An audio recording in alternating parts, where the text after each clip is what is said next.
camera 2, rolling. I don't know about you, but when I first started picking up flashes, I always thought there needed to be a little thing here that hooks to this to then use this as a trigger, but apparently you don't need that. So today I'm gonna try and make it super, super easy and show you how to connect all of your Godox flashes. So let's get into the video.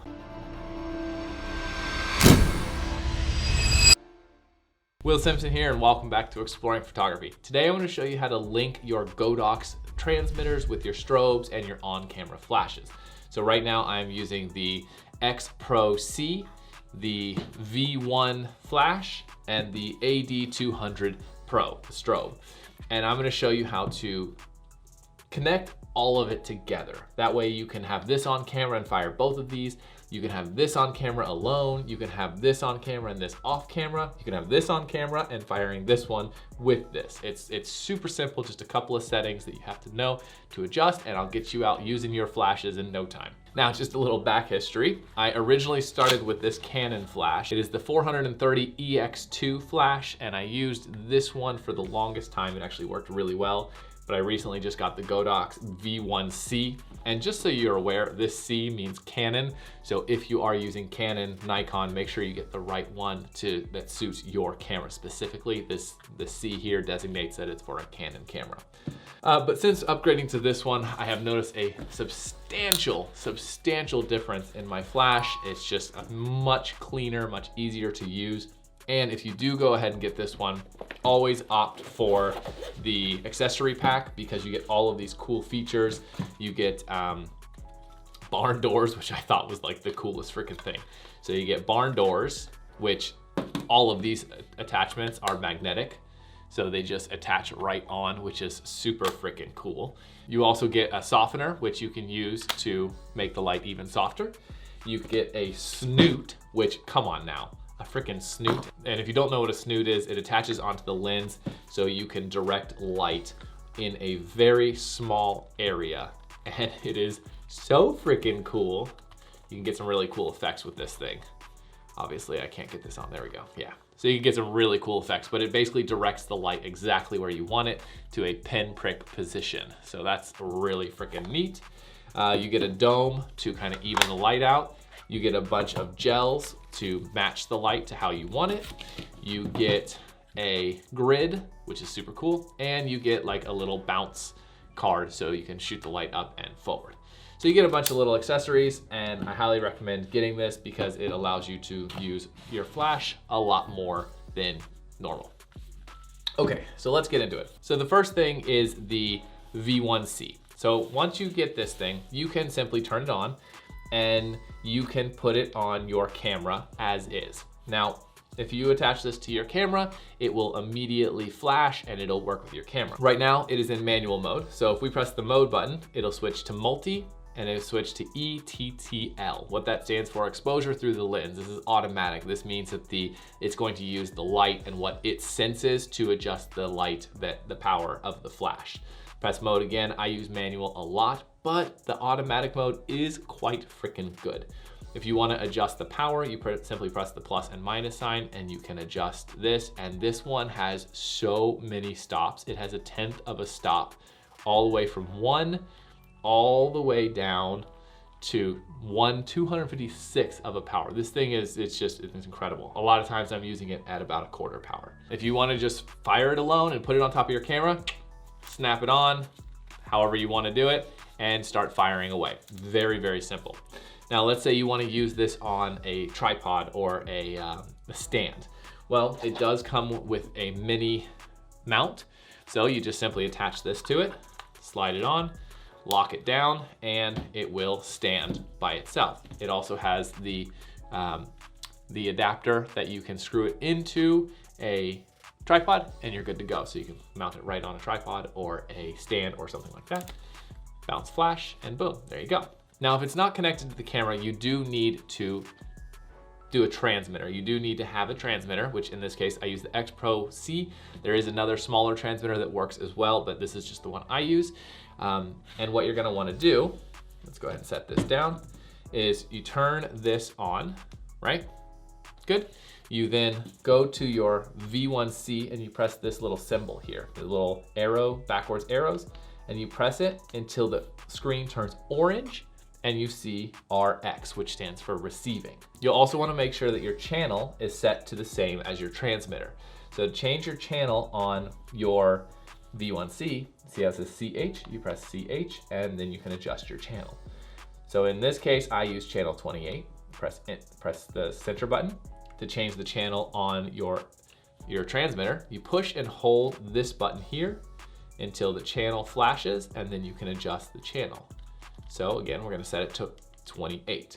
Now, right now I have this one is set to group A. So there's a couple of things you need to understand.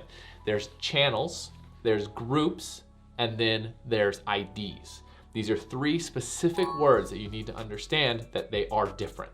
So your channel needs to all be on the same channel. That's basically your radio frequency. That's how these know to communicate on the proper channel.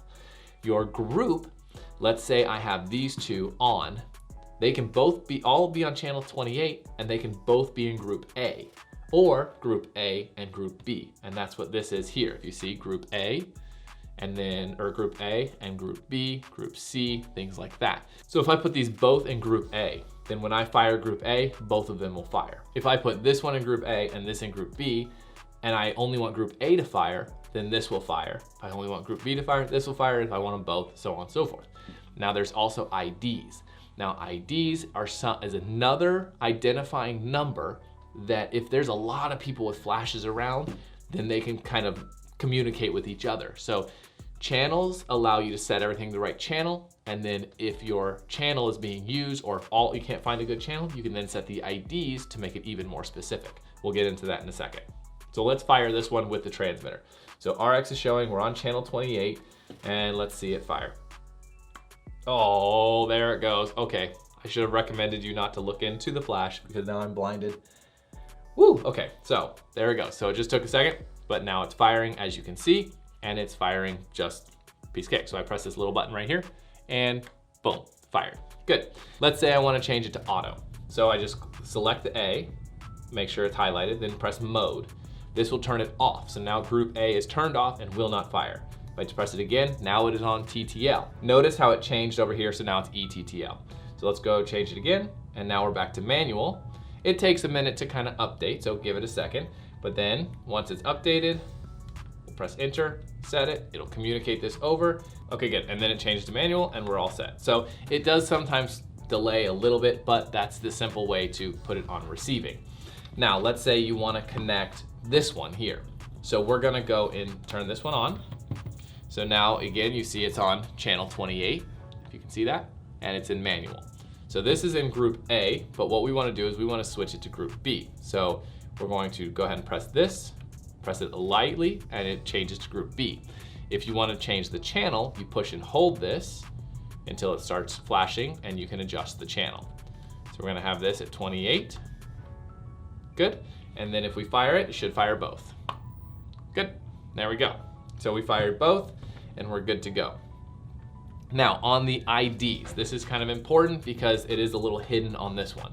So if you go into your transmitter, let's go ahead and press menu. We're gonna scroll down to ID. Click ID. So 5, 6, 7. So we're gonna set it to 5. Good. Go back to this. Okay. Then we're gonna go on this one. We're gonna press menu. We're gonna go down to ID. And again, change it to 5 because we have it on 5 right now. Good. Go back.